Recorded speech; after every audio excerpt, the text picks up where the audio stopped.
தள்ளி விட்டா அவ என்ன ஆகுறது, அதுதான் அவ போய் விழுந்தா.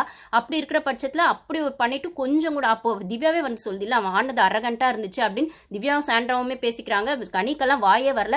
ஒருத்தன் கூட அவனை எதிர்த்து கேள்வி கேட்கவே இல்லை. அந்த வீட்டுல ஆம்பளே இல்லையான்னு எனக்கு தெரியவே இல்லை. 1000 தான் இருந்தாலும் நீ ஆடினது தப்பு சபரி, அப்படி ஆடி இருக்க வேணாம், அவ்வளவு அரகண்டா நீ காமிச்சிருக்க வேணாம்னு சொல்லியிருக்கணும். அந்த பிக் பாஸ் என்ன பண்றான்னு தெரியல. அவனும் ஒரு ஆம்பளை தானே, அதனால அவனுக்கு எப்படி வாய் வரும், அவனும் பேசின மாதிரி தெரியல. அப்போ வந்து இவன் வந்து லிவிங் ஏரியால அவ்வளவு பேசிட்டு இருக்கான் கேப்டன்சி ஆகி.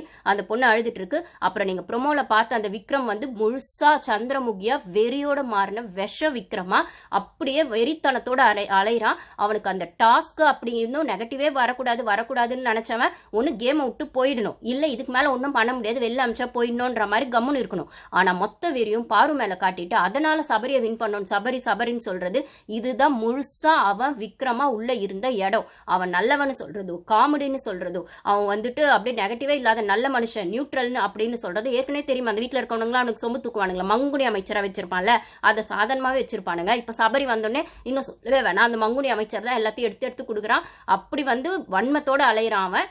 அந்த வன்மம் தான் நீங்க ப்ரோமோ 3ல பார்த்திருப்பீங்க. அது திடீர்னு வந்த வன்மம் இல்ல. அவன் நேத்து எப்போ அந்த சீக்ரெட் டாஸ்க்னு சாண்ட்ரா சொன்னாங்களோ இவனுக்கான மேனேஜர் போஸ்டிங் போயிடுச்சோ, ஏன்னா அந்த இடத்துல நான் சொல்லியிருப்பேன் அசிஸ்டன்ட் மேனேஜரா பார்வை தான் அவன் போக சொல்லியிருப்பான். அந்த பொண்ணு தைரியத்துல நான் போக மாட்டேன், நான் எதுக்கு போகணும்னு சொன்னேன்னு இவன் ரிசைன் பண்ணியிருப்பான். இவனுக்கு மானம் போயிடுச்சு, கௌரவம் போயிடுச்சு, ரோஷம் போயிடுச்சு, இல்லைன்னா இந்த ஷோ வந்து வந்ததுக்கான பிரயோஜனம் எல்லாம் போயிடுச்சு. அப்படிங்கிறதுக்காக நியாயமா காட்டினா அந்த கோத்தனி சாண்ட்ரா மேல காட்டியிருக்கணும். சீக்ரெட் டாஸ்க்னு சொல்ற இடத்துல அங்க காட்டியிருக்கணும். திவாகருக்கு போய் கேட்கறான், நீ நான் சொல்லும் போதே நீ ரிசைன் பண்ணியிருந்தா நான் எனக்கு மேனேஜராக இருக்குமா, ஏன்டா அவன் கேம் அவன் ஆடுறான். அப்படி பார்த்து சாண்ட்ரா சும்மாவா அடிச்சு, அவன் நாமினேஷன் பாஸ்க்கு தானே அவ அண்ணா, அவள் புருஷனுக்கு தானே அவ அதை கொடுத்தா. அப்படின்னும் போது நீ அங்கெல்லாம் கோவப்படாம ஏன்டா பாரு கிட்ட கோவப்படுற அப்படிங்கிற மாதிரி தான் இருக்கு. உனக்கு அங்கே கேட்க துப்பு இல்லை, இங்கே ஏன்டா வந்து பண்றன்னும் போது இவனுங்க கேமா பார்க்கணும்னா உங்களுக்கு எங்கேந்திர வெஞ்சன்ஸ் வருது.